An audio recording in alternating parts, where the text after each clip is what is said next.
Hello everyone, welcome back to my channel. এয়া চাহ মোৰ নিচিনা কোনে ভাল পায় কমেন্টছত জনাই ক'ব দেই আৰু চাহ খাই মই ইমানেই ভাল পাওঁ তাতে আকৌ মছলা চাহ ঘৰতে বনাইছো আহকচোন কেনেকৈ বনাইছো চাই লওক Hello everyone, good morning.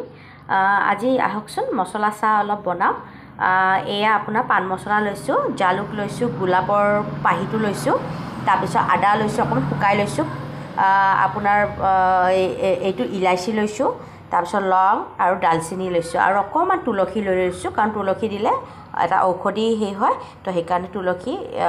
চৰ্দি কাহৰ কাৰণে বহুতে ভাল সেইকাৰণে মই এয়া মছলাখিনি আৰু এইখিনি মছলা কেনেকৈ বনাম চাব দেখাম দেই এইখিনি মছলা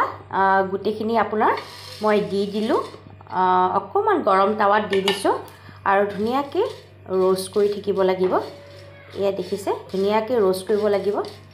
গুটিখিনি মিলাই আৰু ইমান ধুনীয়া লাগিব নহয় কি কম আৰু বজাৰত দোকানত খোৱাত কৰি ঘৰতে যদি আপুনি অলপমান সবখিনি মিলাই পেলাই যদি ঘৰতে মছলাখিনি বনাই নহয় হেতুটো আৰু ক'বই নালাগে আৰু এইখিনি দেখিছে নহয় ধুনীয়াকৈ আৰু এইখিনি ধুনীয়াকৈ ৰোষ্ট কৰি লম এইখিনি ধুনীয়াকৈ ভজা হৈ গৈছে সব এইখিনি আৰু এইখিনি গ্ৰেইণ্ড কৰি লম গৈ আৰু তাৰপিছত লৈ ললো আৰু একে ধুনীয়াকৈ গ্ৰেইণ্ড কৰি লম গৈ